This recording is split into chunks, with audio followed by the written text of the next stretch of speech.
just sit there, bask in the euphoria.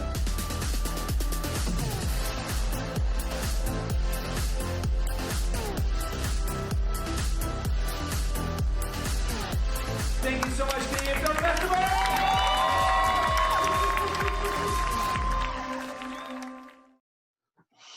Good evening, everybody. Good evening. Welcome to the Canadian Film Fest Q&A of tonight's screening of Blue in Hollywood and Clapboard Jungle.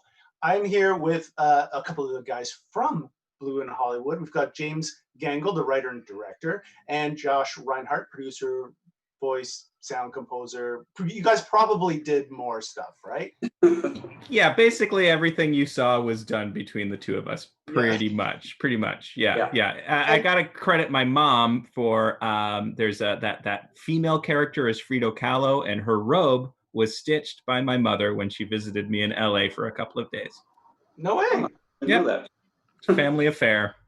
That's cool. And that's one thing I love about the movie. Now, we're going to get into the actual movie, the story, and all that in a moment. But I love when a filmmaker's got a story to tell and nothing gets in their way. And in your case, it was ignorance because, right?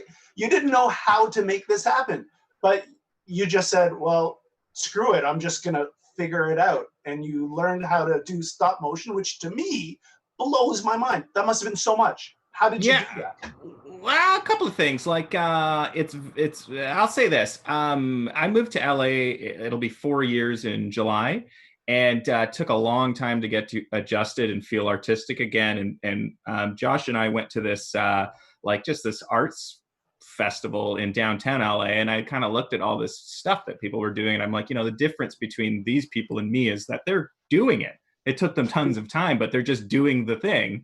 So I had this idea kicking around for this animation thing, never having done animation. And I wrote it, and then I called Josh, and I'm like, I think I might need to go to Lowe's. I don't have a car in LA, which is a big no-no. I'm like, I'm going to need to go to Lowe's to build a set in my apartment. And he's like, I'm like, can you pick me up sometime this week and we'll do it? He's like, cool, I'll be there in 20 minutes. So it was like, oh shit, like I gotta get on that right now. I gotta start building. A lot of credit to Josh just to be like, oh, you have an idea? Great, go do it right now. Thanks. That's so cool. But then even the actual stop motion, for example, how did you pull that off? Because that, I honestly, James, that looks like you've been doing it for a long time. And thanks. It was really, it was so vibrant, so many colors, and just the stylized approach, and especially in certain shots, which just added to the main character's struggle and journey. It was, I can't believe you just taught yourself that. So stop motion particularly, how did you make that happen? Thanks. Yeah, thanks, Bern. Appreciate that. No problem.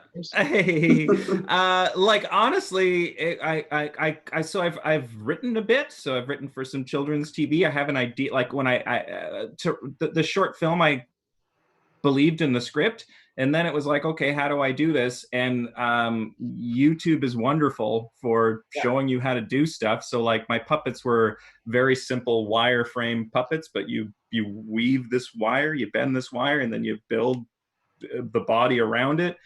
But like I have no artistic background, like visual artistic background. So there was about 2 or 3 weeks where I was looking at people's faces and being like, what are the lines? How do people stand? What are bodies like? Like it was really, I felt like I was like in kindergarten again, because every day my brain was so stimulated with new stuff to learn. I had no idea. Turns out, so Josh did the sound and the music and the composing and the voice of the devil, Red, in that. But he came over and with a lump of clay in 10 minutes drew sculpted the most amazing face I've ever seen. And I'm like, well, why didn't you just do all the art, you know?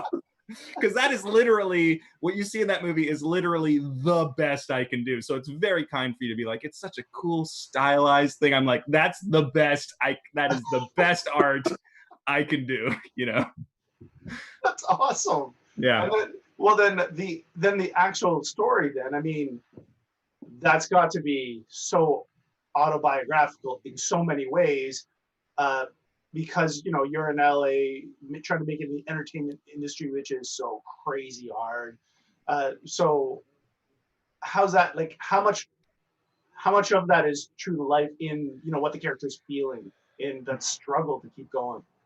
Kind of. It's so funny because like I think all of my art is completely autobiographical, even when it's this chain smoking demon that's like face me. That it's all my life, like so much so that like the beginning you see shots on Blue's wall of like things that were written about him in other towns. Those are all reviews for my own live theater stuff from Toronto that I posted on those walls. So it's like, oh, cool, things are going so well for me in Toronto. I'm gonna move, get my visa, go to LA, and make it happen, and then be like, oh, nobody wants what I have down there. It's like, and I felt for 2 years like every door shut, and just the thought of being like, what have I done? You know, so it was literally like this whole artistic project was like, oh, you know, it really brought me back to like, what's the point of doing any of this? There's way easier ways to make money. It's because, like you said, there's a story to be told, and isn't that fun? Yeah. So then, Josh, how did you hook up with James for this or for anything else you guys might have done in the past? Did you meet up here in Toronto or in LA? Actually, my neighbor is friends with James, and so we just kind of became mutual friends and started hanging out and playing games together very frequently. And then eventually he showed me he showed me a clip of Blue, and I was like kind of blown away. He's like, yeah, I did this little animation thing, and I'm also in Hollywood trying to make it, and so it kind of resonated with me. And when I see something without sound, because I'm a sound designer and music guy, it really just gets my creative juices flowing, and I like start hearing things in my mind like, man, I'd love to do this and do that. And then so after he showed me the clip, I actually just took it in and I just added sound for the first like 2 minutes of it. Just the way I thought, and he had no idea that I was doing that, and I sent it back to him. Oh no! I didn't know Joshua was a sound designer. Like I had no idea. Like this was a guy I went to play like Catan with, right? And we'd have a couple of beers, we'd play volleyball, and then I'm like, hey, I was telling you about this stop motion thing. Thanks for driving me to Lowe's to get the wood to build the set. Here's the first 2 minutes. And then 24 hours later, he texted me back a link. He's like, yeah, I like it better with sound. And it was like fully designed. Yeah. Wow, talk about a stroke of luck there. Yeah. Right? You're like, I need you for your car, but that's it, please. Yeah. Exactly. Well, I mean, that's the funny thing. Like I haven't had like this big magic thing happen in LA, but on the other hand, like a guy I play board games with is an incredible composer and sound designer, right? And like another guy in my apartment building, like I don't know, I have no editings. I've never used any editing software, and like who are you going to go to do any of that? And the guy in my floor is like, oh, this is how you do everything when using, you know, editing software. So it's like, so you didn't even know how to edit, but you cut this though, right? yeah. What did you cut on? I cut on the Adobe Premiere Pro. Adobe Premiere. So you just learned Premiere to get this done, and you learned how to do stop motion. And I learned DaVinci Resolve to do color. That's true. Oh, really? Yeah. Yeah, or even lighting was funny. Like the first few shots I have no concept of like I well lit for me is like, can you see everything? Great. It's lit. But the guy on my floor watched the first 2 minutes. He's like, have you ever heard of containment? Because if you're not contained, you're lighting things you don't want to see, like in your background.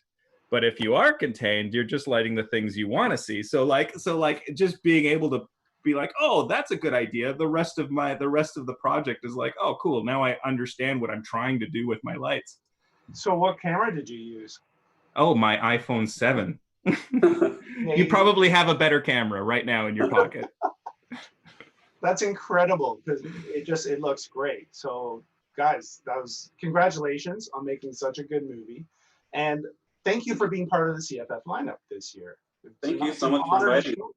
Oh, no problem. Because I know this, and you don't have to be an actor or a filmmaker to have this resonate with you. You can be any kind of artist or creative person, or anybody who's got a goal in mind, a dream, and wants to get there. And obviously there's pitfalls and obstacles to anybody's dream, and sometimes you do wonder if you keep going. And that's why this, I think, really resonated with me, definitely. And I know with Ashley too. Ashley couldn't be here today because of internet issues. Yeah, so we're absolutely delighted to have you as part of the CFF lineup this year. Thank you so much. Thanks so much, Bern. I appreciate it. Great talking to you. Great, really great getting to know you guys. And actually, James, welcome back, because you were in Uncommon Enemies in like that's right 1898 or something. When was that's it? right 2015 or something? I think it was like 2015 2014 2015. Yeah, thanks. Right. Yeah, a really cool little movie there. Anyway, so thank you guys. To everybody watching there, we're going to take a very, very, very quick break. We're going to be right back with the cast and crew from our feature movie tonight, Clapboard Jungle. So hang out with us for just a moment. And to the Blue and Hollywood crew, thank you for being here. And we'll see you very, very soon, I hope. All right? Thank you. Thank you, Josh. Thank you. Bye.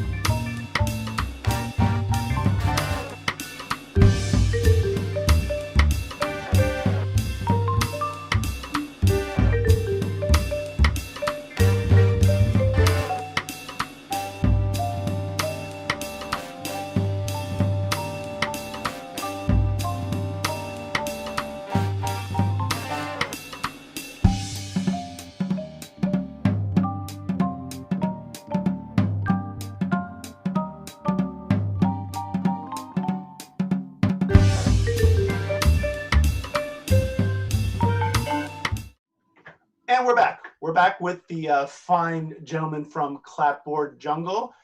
Justin, Avi, Daryl, Kevin, welcome. Welcome. And maybe, Justin, do you want to maybe introduce everybody and their roles in your film? Sure. Well, I want to start by saying when this initially started way the fuck back there, it was kind of just me and an idea. And then the first person I recruited into that was Daryl Shaw, who is the co-producer. And a big part of the reason of that was I realized that I'm paying mostly for a movie out of my pocket, and I'm turning the camera on myself. I don't want it to be a vanity project. So I needed somebody who could call me on my bullshit.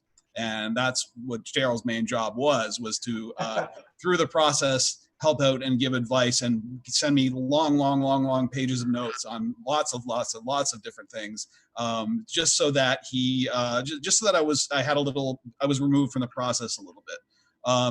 And then Avi Fettergreen came aboard around the same time we were doing Life Changer, maybe a little bit earlier, as an executive producer to ultimately help sell it down the line. And then I didn't want to edit it entirely myself because, again, that would have a certain degree of bias to it. And you know, I wouldn't find the interesting stuff in the footage on my own that I would if I had a second set of eyes. So I brought Kevin Burke on board because I really liked his documentary 24x36. And I knew that he was a really talented documentary editor in his own right. He also came on board as an associate producer, another person to call me on my bullshit. And that way, it wasn't a movie made by me about myself. It was a movie made by a team about a subject that I just happened to be sort of the host for. And my whatever story I captured would be the skeleton. There are people who aren't in this right now, though, that I really do need to thank, who are also producers in the film.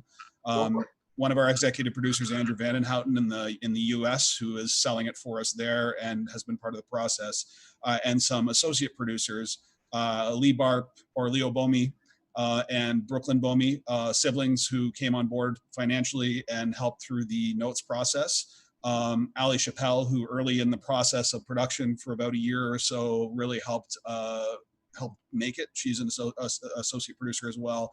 And Chris Alexander, who helped get a couple of the bigger interviews with George Romero and Guillermo del Toro and Tom Savini, and helped earlier on as well. I really do owe them a huge thanks. And you know, I wish they were here with us on this, but that's the core sort of producer above the line team, I guess you could say. And that, then you gave me a perfect springboard for a really valuable lesson that any emerging filmmaker out there really needs to hear. And I'm going to say this as also as a former filmmaker and as head of like not submissions. I should know my title. Programmer. I'm a programmer. That's what I am here. Is that a lot of times we get movies that should be good, but I can tell that that filmmaker loved his footage way too much, and he had or she had nobody to tell them that it wasn't needed and that they have to be true to the film, not their ego. And that's what it sounds like you're doing there, Justin. You're wanting these fine gentlemen over here to call you on your bullshit, as you said, and that makes a movie stronger, doesn't it? And is that a lesson that you learned the hard way? Yeah, in my career, again, all the stuff I've made, basically, there was definitely collaboration involved. But from the earlier projects to the more modern ones now, it was very much like I had to learn to let go of control more and more and more and collaborate more. In my earlier projects, I wouldn't listen to notes as succinctly as I do now. And I was much more obstinate, I think would be the right word, in just getting whatever vision was in my head on the screen and not really taking in the larger consideration of what makes something really good. And now my mindset is I test everything with 30, 40 people so that I have like a vast variety of notes that I can sort of find the truth in. And because everybody has different opinions. So you might find seeds of truth that in those notes, and especially from the team, that are things you could have never possibly come up with on your own or thought of yourself or noticed yourself because you're just too close to it. Yeah. So then, Kevin, and to me, that's amazing that you got an editor. And you're a very accomplished editor, but well, I don't that know. you wanted, like, yeah, I am. No, you are. I've seen you've even cut stuff for us that has blown me away. And so, Kevin, you come on board, and then, truthfully, how easy or difficult was it to work with this guy? Because it's actually a very personal story. I was just talking with the group in the breakout room, the virtual green room beforehand, and mentioning how it was actually the first time in my career as an editor that everything was delivered to me so organized that I knew I had a jumping off point. I knew where to get started, and I knew and bear in mind that Justin and I had run into each other at a couple of festivals. I knew that he had been filming this doc when he first approached me about editing it. I thought, this is great. I'd love to work with you. But I was also a little bit frightened and mortified knowing how long he had been shooting it, how much footage there was going to be. And how much footage did you get then, Kevin? Justin, I think you said it was like 300 hours. 300 hours or so, maybe a little more. Because we got a TV series too, right? And we've got all this bonus content. It's like I did 120 interviews plus all the footage of the story of the 5 years. So it's like, whoa, yeah. It's funny because Kevin, do you get this? Like, as my day job was an editor, and even if it was a small 2-minute corporate video, that the first time I sit down in front of the project, I'm like, oh, wait, where do I start? Or the feature films that I've done, it's been even worse. That feeling's even worse. But I've never had that much footage. Well, there was somebody who helped. I forgot to mention Elitza Bacco, who was an assistant editor on the project that I hired, and she basically went through and we came up with subclip timelines where we would sync up every single bit of interview, and then when each timeline, because we couldn't afford a story editor, we would have a timeline with a topic, and then we would sort every single answer into specific topics over 30 timelines, so that if we needed a specific topic, we could just go to that timeline. We'd have an entire line of those answers. We could just pick and choose from that. I think that helped a lot early on too. Absolutely. Those were extremely valuable.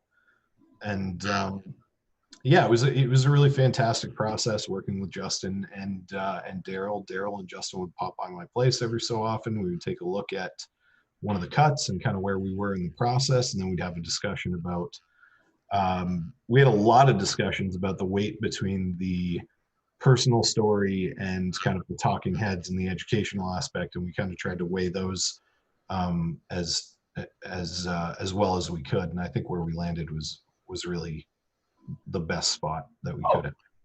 Absolutely. It was so good. And I mean, I just watched it with the CFF crew here, and everybody's in the entertainment business in one form or another, and everybody's in film as well. And like it hit a lot of notes with them, and they're like, "Oh my God, I feel tired. I feel like I'm on set, but I feel energized at the same time." It was those conflicting emotions in every single person that was watching. And right, Justin, because you got to go through that as a filmmaker, right? Well, I mean, it's a roller coaster. Avi can speak to this. He's produced. I can't even let him talk. He's he's made a lot of fucking movies. I counted, Avi, isn't it? You're up to 3,784,072 movies now. Carry the one. Yeah, I mean, I say I just finished just before. Actually, I didn't finish shooting it yet. During just before COVID, my 62nd or 63rd feature, which is probably not accurate. It's probably more than that, but that's a lot. And you know, I've been to lots of markets with Justin while he brought his camera and his tripod, and he would rush from one interview to the other at the Marche or wherever or Berlin or whatever to get these really, really important interviews. And then he'd come back from them and tell me, like, you wouldn't believe the stuff that we've got here. And then you watch the film and you go, like, holy shit, like some of the kings of the industry saying, you know, what us little people say, and it's being affirmed by these people that you respect and you admire their work and you've seen all their films. And, you know, Kevin, who's a filmmaker, and Justin and all of us, like, it's just an affirmation of what the blood, sweat, and everything that we put into everything that we do. And, you know, I think it's a lesson. It was a lesson for me, watching and hearing everybody say the things that they did. And it's inspiring as well at the same time. And there's a lot more of it that's not in the film that will show up in the TV series kind of thing that we're working on right now, which is not, it's a totally different, I'm not in the TV series. There's just narration. It's more talking heads and educational at this point, but yeah, anyway. So is a TV series on filmmaking? Yeah, it's an 8-episode educational companion series called Clapboard Jungle, the series. And it's basically every episode is a specific topic that guides somebody. It's like a film school in a box. That's the plan for it. We've got the pilot screener sort of cut now and testing, and assemblies with 3 other episodes. And we're just kind of working our way through it. But it takes the personal story away, and it's really just all about the facts. Oh, so is it with the same team? Yeah, same team. Awesome. We're all working on this together. I didn't have initially when I started this is all out of my pocket. It was like early 2014. Skull World had come out. That was my last documentary. It came out maybe 6 months earlier. Yeah, we showed that here at CFF. Yeah, that played at the CFF. That was a crazy night. Yeah, yeah, we had a battle in the theater. But I was trying to figure out, okay, I don't have any money. At the moment, I don't have any real prospects to get something made. What can I do in my spare time out with pocket change? So this sort of just started shooting. And because I didn't have money, but I had a lot of time, despite the crowdfunding we did in 2015, where we raised like a quarter of the amount of money we were aiming for. And then after all the fees, there was almost nothing. But I just kept shooting, and over that time I'd go to festivals and all that sort of thing, and I would just get as many interviews as I could with the people that I reached out to. And a lot of people said yes, a lot of people also said no, which there were some big ones that I would have loved to get to, especially to get more of a gender balance of bigger directors and producers and actors that, you know, aren't men, to be entirely honest. I had quite a few just not want to do it, which was challenging because I was really trying to go for a nice gender balance. It's almost like the industry itself threw that in my face. It was like, anyway, that's kind of how that came together. And sorry, Daryl, were you on this project then, like way back when as well, or how did you get involved? Yeah, he called me quite early and just basically asked for another POV on it, as he said, to keep him in check. And so how busy were you? Sorry? How busy were you then with that part of it? And I know that sounds like a funny joke, but he absolutely did all the heavy lifting. It was very easy to come in and just, you know, I love giving notes and bouncing ideas. And yeah, it wasn't very taxing at all. I mean, I got to follow him around a bit, and I did BTS for some of his other projects, so it sort of flowed with that. Behind the scenes video, basically. Yeah. Wow. That's So, just pretty If I painless, man. can, if I can piggyback off of that for a second, I know Justin has mentioned that he brought people on to keep him in check. Justin's an extremely humble and accomplished director, and I think that it was really. I think it's great that he feels that he brought us in to keep him in check. But if I'm being perfectly honest, I think that those personal moments in that film, even as I was going through the footage, and I had said this to Daryl and Justin as we were editing it, those personal moments where you really feel the director struggling to get something made and really fighting to try and do something, in my opinion, are some of the best moments in the film. And that's all raw, and it's all real, and it's all Justin.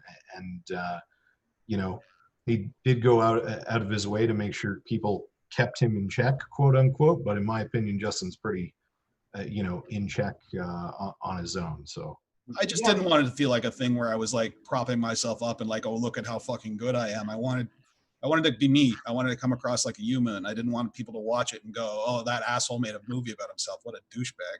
It was very much me trying to like do something with heart, and instead of do something with surface. I don't know if that makes sense. Well, you know where that especially comes across, and this is one of the things that really stuck out for me, and one of the things that emerging filmmakers have to pay attention to is that it's okay to make mistakes, but you have to recognize them, and you have to not make them anymore. Like you were, Justin, like you were crazy candid about the leg shaving scene in Collapsed, right? Mm-hmm. And how much you hated that you put that in, and you're embarrassed about it. But at the same time, you just even acknowledging that and reaching out to get other people to, whatever, if it's calling you on your bullshit, if it's, getting like a female point of view on your projects, if it's just expanding the voice of the actual film, inevitably just makes a better film.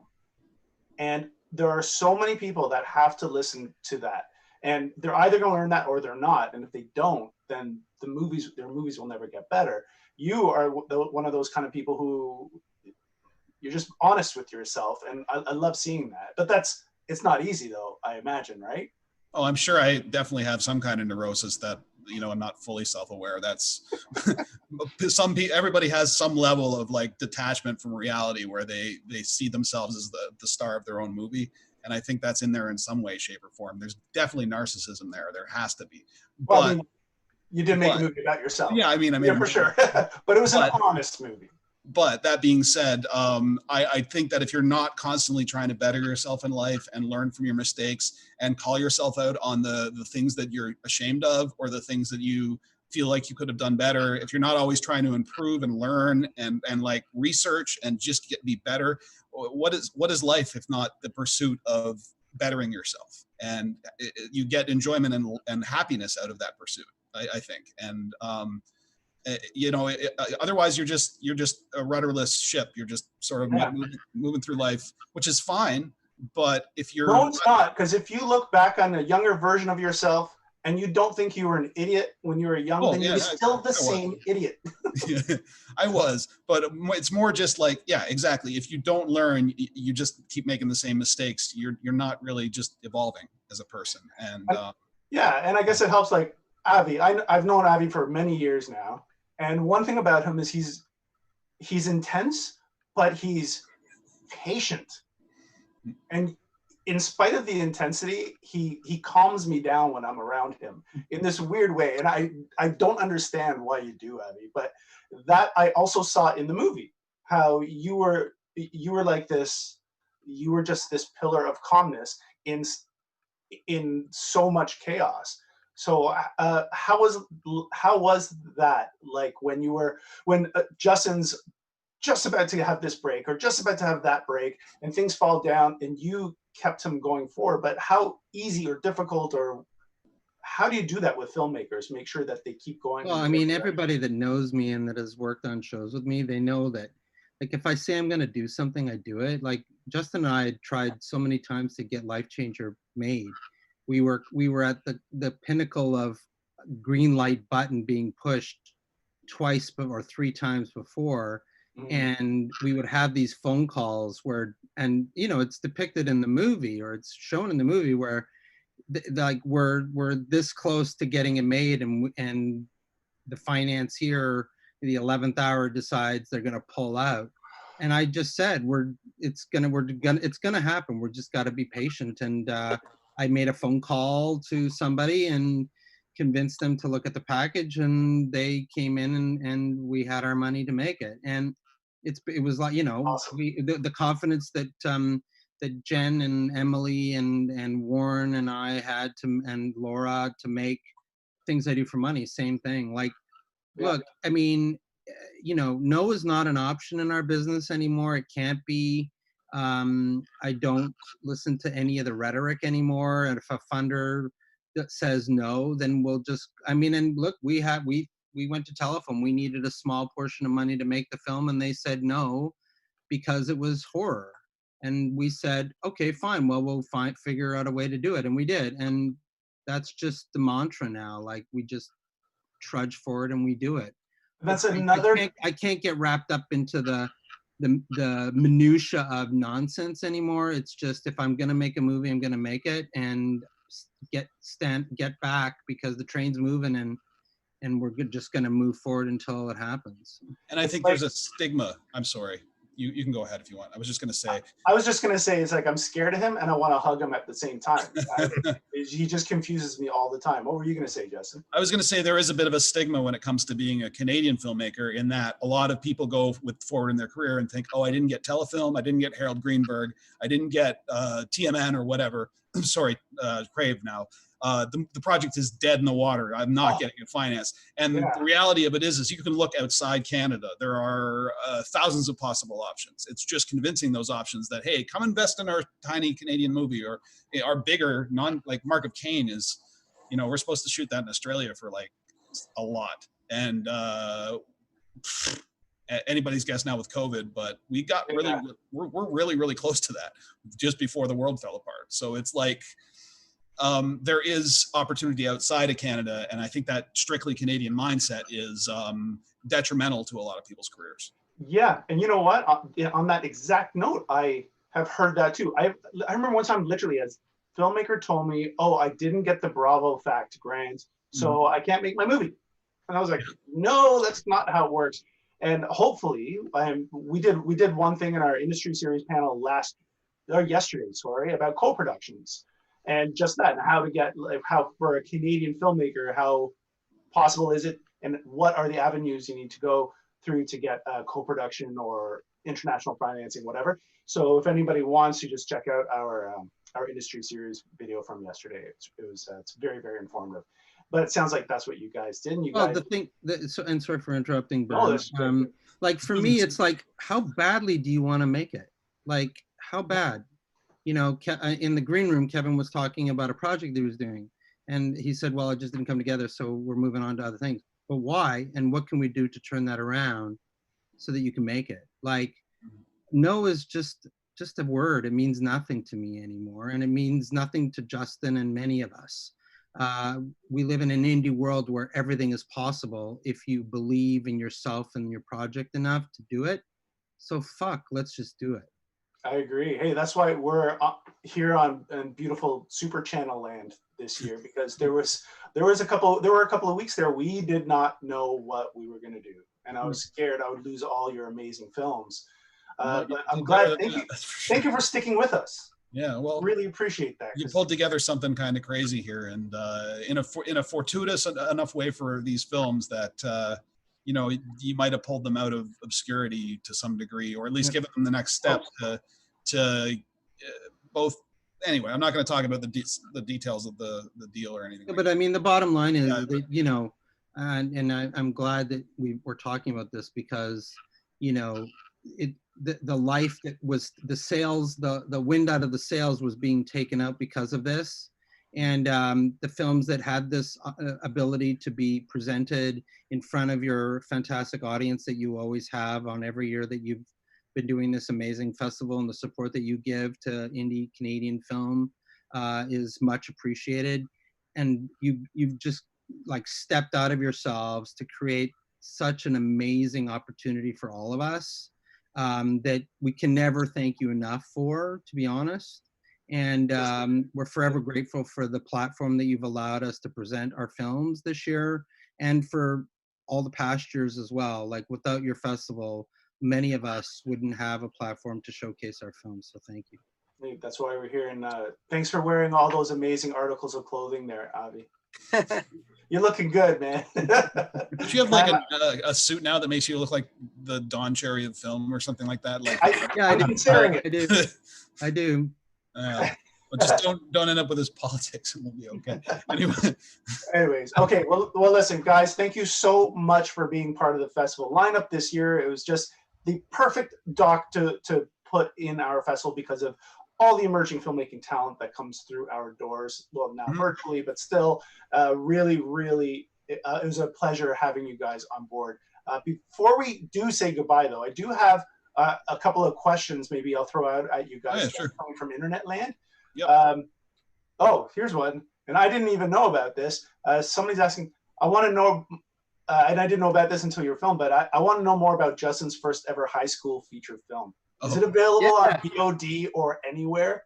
No. I shot it on it's called Strata. I shot it on a Digital 8 camcorder that I bought with summer job money. And it was shot in black and white because the camcorder looked like shit in color. And the entire concept behind it was it's an anthology film, but every story, the two main characters in that story are the same souls stuck in a karmic loop. And one of them is waking up from that karmic loop, and one of them never wakes up. So one of them becomes aware of that fact that they're within a fake reality by the end of the movie. And it's just a series of like crime stories and stuff like that.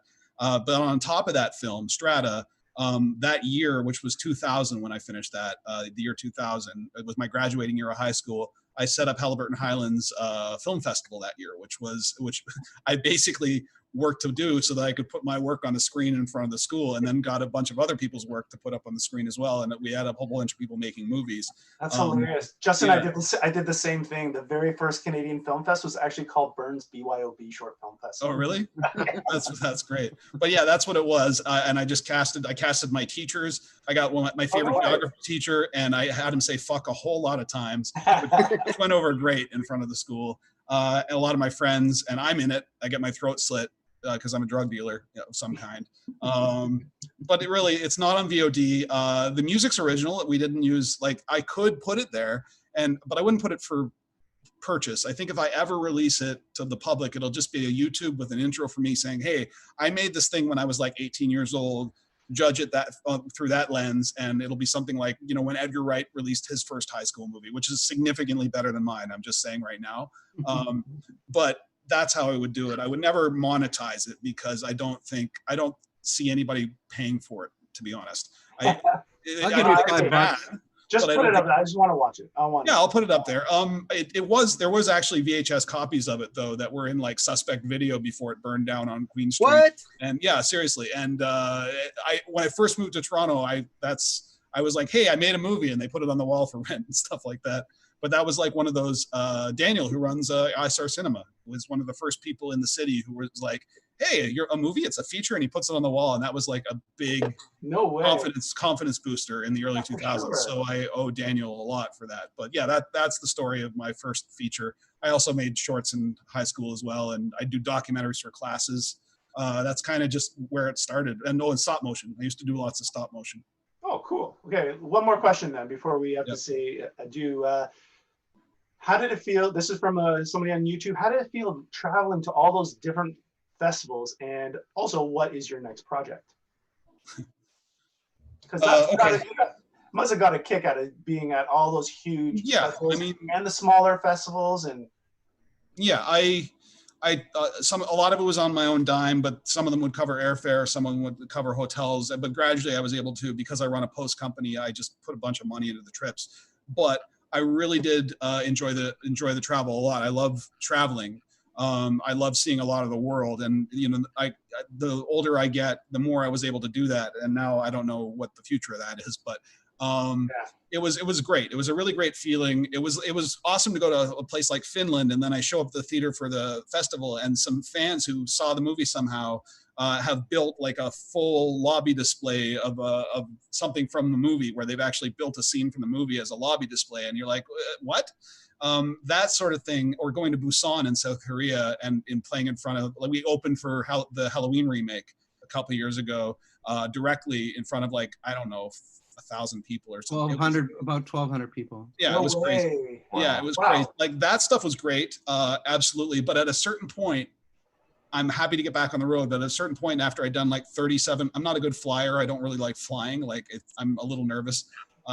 After doing 37 flights in like a year's time, I was getting a little like, just please, I don't want to travel anymore. And then I haven't traveled since, because well, anyway, long story short it was really quite an amazing experience.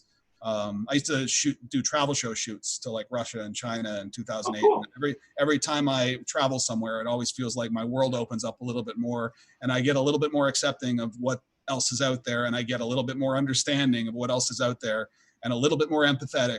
And every little trip is another learning experience to kind of like see what the world really is, as opposed to what the world is filtered to you through a TV or the internet or stories or the news. Anyway, future projects, we're working on the Clapboard Jungle TV series, the 8-episode educational series. We've got Mark of Cain. Whenever it's safe to produce, we'll be pushing for that again. We've still got Do You See What I See, which we have some new partners. We're working on the feature-length version, which is very different than the short. A lot bigger, a lot crazier. And I'm writing something new right now that I'm not talking about to anybody until there's a draft done, but it's really fucking... I'll call you after this interview. No, like I said, nobody. It's very strange. It's almost a comedy, but it's not quite. Which means it's probably unsellable. But I think it's very me, and I don't know when the script will be done, because I'm really just sort of poking away at it. Well, hurry up, because Abby's already salivating. That's right. I'm already working. I'm trying to get it financed already, and I don't even have a log line. We technically don't. Technically we've got a slate of like 13 or 14 features and projects right now that are in various stages of. We have scripts for them all, but like, and I've got this big action movie called Tracer that I would love to get off the ground, but it's not probably one for me to direct. It's probably one for me to produce and find a director for. But there's tons. There's tons. And I think that's that last bit of it's the last bit of advice I think I'll throw out to any emerging filmmaker. There is that you have to have a dozen or 20 or 30 things on the go, and hopefully one thing takes off. It doesn't mean you leave everything else by the wayside. It just means that's going to be your focus for a bit, and it's hard to get things. Yeah, you don't want to spread yourself too thin, but at the same time, it's the thing that Travis Stevens said in the doc, where you got to sit down and ask, so what are you looking for? And if you've got a lot of projects and you've got a lot of variety that could fit what they're looking for, it's not really about being a mercenary or opportunist or anything like that. It's about how do you fit your ideas and the things you love into the boxes that they are expecting to finance? Because it's really hard to convince someone of a vision that's unique and new if you can't categorize it in a way that that the distributor is actually looking for something specifically in that sort of like wheelhouse. Life Changer was very tough for us because it wasn't normal. It wasn't really. It was very much we pitch it as in a trust us kind of way, as opposed to this is a super easy sell. You're going to sell it like crazy. We had a lot of people going, what is it? I don't get it. So yeah. Okay. Well, good on you guys. And again, thank you for being part of the film fest. We've gone way over time, but whatever. It's the internet. What's the difference? Right? But guys, thank you to each and every one of you. I hope to see more from you in the future. To everybody out there watching, please check us out. Tomorrow we've got a great lineup of shorts in the afternoon at 2 o'clock, and then we've got our closing night screening at 9 o'clock. And join us for all that good stuff. So until then, thank you very much for watching, and I'll see you really soon. Cheers. Thanks, everyone. Bye. Everyone. Thanks. Thank you so much. Have a good one. Hello, my name is Wendy Potonsky, and I'm the managing partner and owner of Retake Furniture Rentals. Retake is once again a proud supporter of the Canadian Film Festival and is working to contribute to the Canadian film and TV industry by making it an easy and sustainable place to do business. Retake understands the importance of set design and the dynamic nature of the film and TV industry, which is why we created a company to specifically support Canadian filmmakers. Retake provides sustainable short and long-term furniture rental options to meet production schedules and product needs. Our in-house upholstery services can tailor our product to meet your set design requirements and match your color schemes. We use sustainable approaches to minimize product going to landfill when you no longer need the furniture on your set. Retake can also assist you in setting up your office with sustainable alternatives to keep your team working safely as we all head back to work during this unprecedented time. Our goal is to help you create memorable sets. Stay safe, everyone, and enjoy the films and shorts at this year's Canadian Film Festival.